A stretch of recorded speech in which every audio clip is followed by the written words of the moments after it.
ने विचार किया, हमें लगता है इसका मतलब नारद को घमंड हो गया। तो ब्रह्मा जी सोचने लगे नारद के घमंड को कैसे दूर करें हम।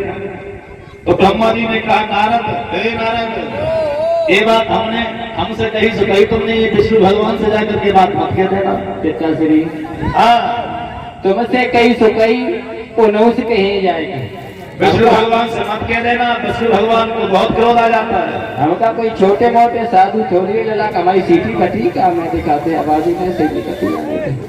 तो नारद को कहाँ चैन पड़ा, नारद सीधे भागे और कहा हम क्यों रुकेंगे, हम कोई छोटे मोटे साधु थे नहीं, क्योंकि हमने दुनिया में हमारे जैसा कोई बाल ब्रह्मचारी है ही नहीं, हमने काम भी प्राप्त किए। और नारद को परीक्षित महाराज नहीं रुका गया। अब नारद भागे और सीधे विष्णु भगवान के पास पहुंचे।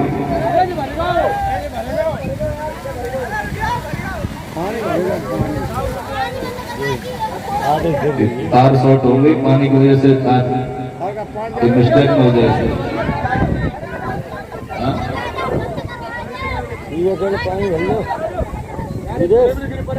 तो विष्णु भगवान के ही पास पहुंच के देव ऋषि नारद, तो विष्णु भगवान ने भी यही कहा। विष्णु भगवान ने नारद का सम्मान नहीं कर पाया, क्योंकि दूर से विष्णु भगवान नारद के मन की बात समझ गए।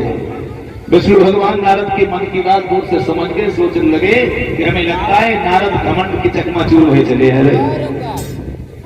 विष्णु भगवान ने भी परिचित महाराज देव ऋषि नारद का सम्मान नहीं किया। अब यही बात नारद ने विष्णु भगवान से कही, विष्णु जी तुम बनते तो बहुत बड़े तपस्वी हो, तुम्हारे जैसा दुनिया में कोई है ही नहीं, सभी देवों से महादेव हो तुम, सबसे बड़े हो, लेकिन हमारा सम्मान नहीं करना सीख पाए। विष्णु भगवान ने कहा इसका मतलब है नारद तुम्हारे अंदर घमंड है, अभिमान है।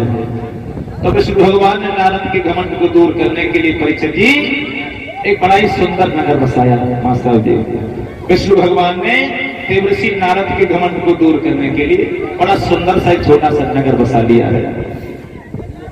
वहां के महाराज का नाम रखा शीलनिध। शीलनिध नाम के महाराज हुए वहां के, और देवर्षि नारद जो थे और घूमते हुए वही निकल गए। हुआ ये शीलनिध के घर पे उनकी पत्नी की तरफ से एक लड़की का जन्म हुआ। योग माया के द्वारा भगवान की ऐसी महिमा हुई। नारद के अभिमान को दूर करने के लिए विष्णु भगवान ने अपनी माया के द्वारा, वहां जब लड़की पैदा हुई तो नारद भी घूमते पहुंच गए।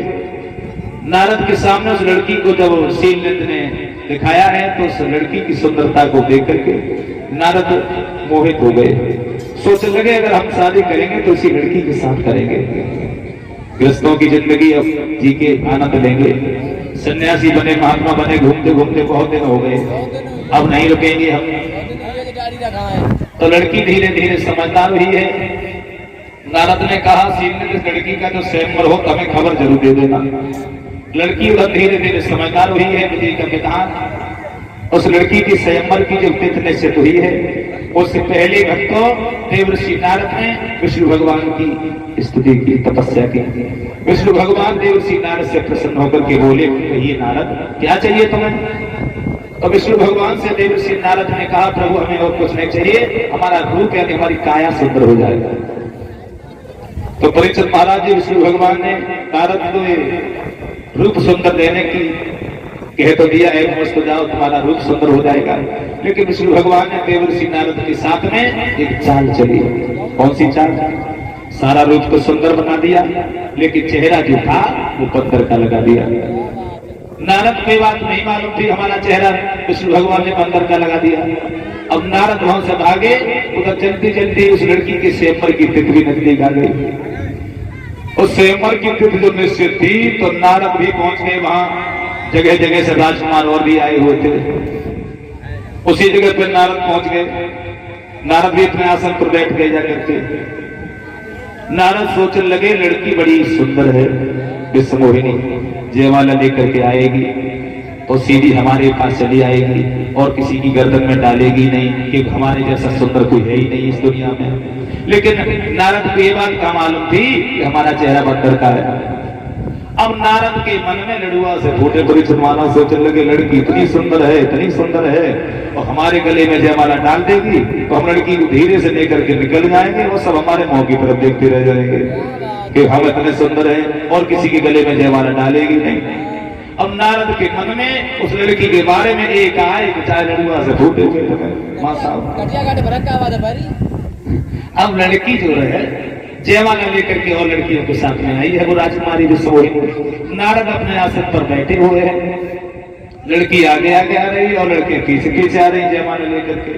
उस विश्वमोहिनी ने नारद जहाँ बैठे रहे, अब नारद आगे को गर्दन कर बैठे कि सीधे हमें पहचान के हमारी सुंदर शकल देख के हमारी जयमाला पहना दे। अब नारद अगेला अपनी गर्दन को निकाले बैठे लला राज बहादुर। अब लड़की आई, अब एक नजर देखो नारद की ओर, तो मुस्कुराए के चेहरा बंदर जैसे रहे, वो लड़की आगे निकल गई। अब नारद ने सोचा, हमें लगता है लड़की ने सही तरीका से नहीं देख पाया, हो सकता है गलती हो गई हो, लौट के आएगी, उसे हमारे जैसा सुंदर कोई दिखेगा ही नहीं, हमारे ही असमस हमें ही डालेगी जयमाला। नारद को ये बात का मालूम थी हमारा चेहरा बंदर जैसा है।